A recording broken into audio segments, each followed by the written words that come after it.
الرحمن الرحیم۔ ہم جملہ استور کے عوام حالیہ صوبائی حکومت کی ناسمجھی میں کیے گئے نیشنل پارک کے قیام کی نوٹیفیکیشن کی شدید الفاظ میں مذمت کرتے ہیں، بلکہ اس کو ہم مسترد کرتے ہیں۔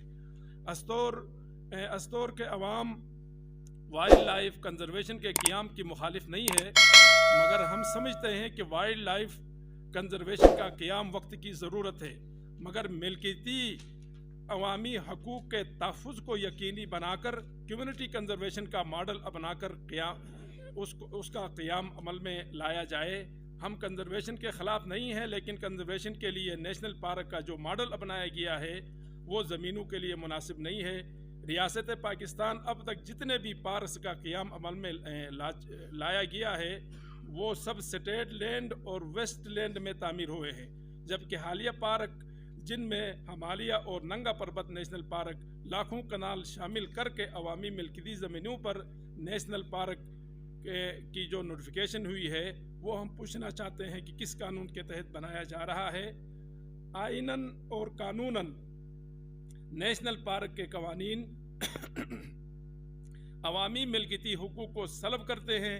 ضلع استور کی جملہ عوام کا مطالبہ ہے کہ کنزرویشن کمیونٹی کنزرویشن ایریاز کا ماڈل اپنایا جائے تاکہ عوامی ملکیتی حقوق کا تحفظ یقینی ہو۔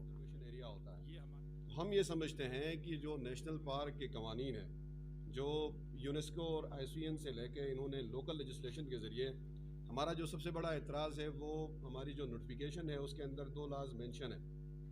ایک northern areas wild life preservation act 1975 section 5 اور دوسرا Gilgit Baltistan forest act 2019 section 168(1). ان لاز سے ہمارا اختلاف ہے۔ کنزرویشن کے ہم بالکل بھی خلاف نہیں ہیں۔ کل ہمارے یہاں منسٹر صاحبان نے بیٹھ کے بڑی دودھ اور شیر کی نہریں بہائی ہیں۔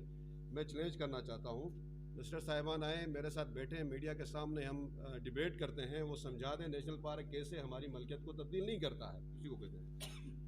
اب یہاں پہ جو ہماری چونگرا کی کنزرویشن کمیٹی ہے اس کے ساتھ ایک کنزرویٹر صاحب نے آ کے الٹے سیدھے وعدے کر کے اس میں بھی جو ہم رائٹس کی بات کرتے ہیں عوامی ملکیتی ان کو انشور کر کے ایک قرارداد لکھوائی، اس کے اوپر جعلی دستخط کروائے۔ ہمارے عالم شاہ صاحب یہاں پہ موجود ہیں، وہ اس کے کنزرویشن کمیٹی کے ممبر ہیں، اور ان کا بھی دستخط جعلی کیا گیا۔ اس کے علاوہ ہمارے طارق صاحب ہیں، ان کا بھی دستخط جعلی کیا گیا۔ تو ہم بات یہاں بار بار چلی کہ جی کمیونٹی سے پوچھا، اور پوچھا تو کس سے پوچھا؟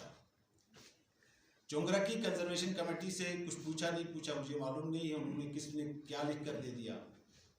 چونکہ کنزرویشن سے میرا بھی تعلق ہے اس لیے مجھ سے رابطہ کیا گیا، میں نے جو کچھ لکھ کر دے دیا ہوا ہے وہ ان کے پاس ریکارڈ پہ موجود ہے، اس کو دیکھا جا سکتا ہے کہ میں نے وہ تمام لوگوں کے حقوق کی بات کی ہے کہ بھائی یہ تحفظات تھے ہمیں، اگر ان تحفظات پہ تمہاری نیشنل پارک اگر بنتی ہے تو آپ لوگ بنا دیں، لیکن جو ہے نا وہ ہمارے یہ حقوق متاثر نہ ہوں۔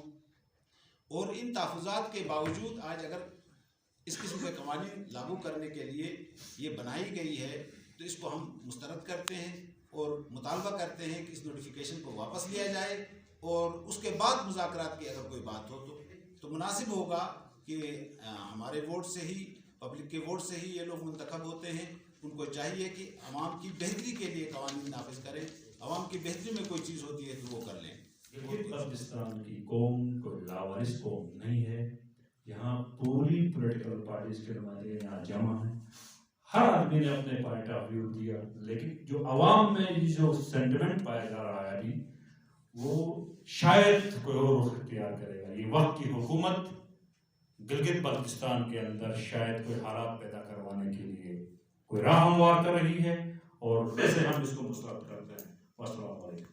ایک بڑی حیرت کی بات یہ ہے کہ ہمارے وزراء جو ہے یہاں پہ بڑی بڑی پارکوں کے حوالے دے رہے ہیں، جی ہم نے کنجراب نیشنل پارک بنایا، ہم نے دیوسائی نیشنل پارک بنایا، ہم نے سکردو میں کمبر نیشنل پارک بنا دیا۔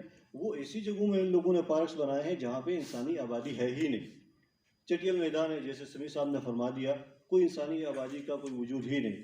کمری منی مرگ کا جو حدود اربع ان لوگوں نے اپنے نوٹیفیکیشن میں دیا ہوا ہے اس میں انسانی آبادی اندر آتی ہے، یعنی کہ آپ دوسرے الفاظ میں یہ کہہ سکتے ہیں کہ یہ دنیا کا واحد ایک قانون یا ایک نوٹیفیکیشن کر دیا جس میں انسانوں کو جانوروں سے بھی بدتر سلوک کر کے اس کو وائلڈ لائف میں شامل کر دیا گیا ہے۔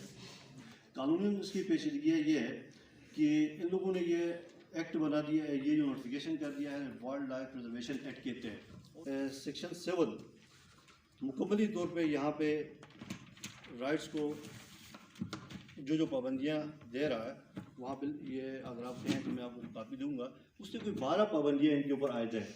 تو آپ یوں سمجھے وہاں پہ کوئی بھی انسان آباد نہ کرنے کے تمام پابندیاں وہاں پہ موجود ہیں. ایون کہ آپ چھوٹی سی بات ہے اس میں کہ آپ پانی وہاں سے اس نیشنل پارک میں گزرنے والے کسی پانی کو گدلا تک نہیں کر سکتے.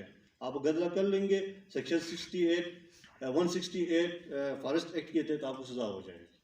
جو وزراء بیانات دے رہے ہیں وہ ان کو نہ تو اس ایکٹ کے بارے میں معلوم ہے نہ حقوق کے بارے میں معلوم ہے.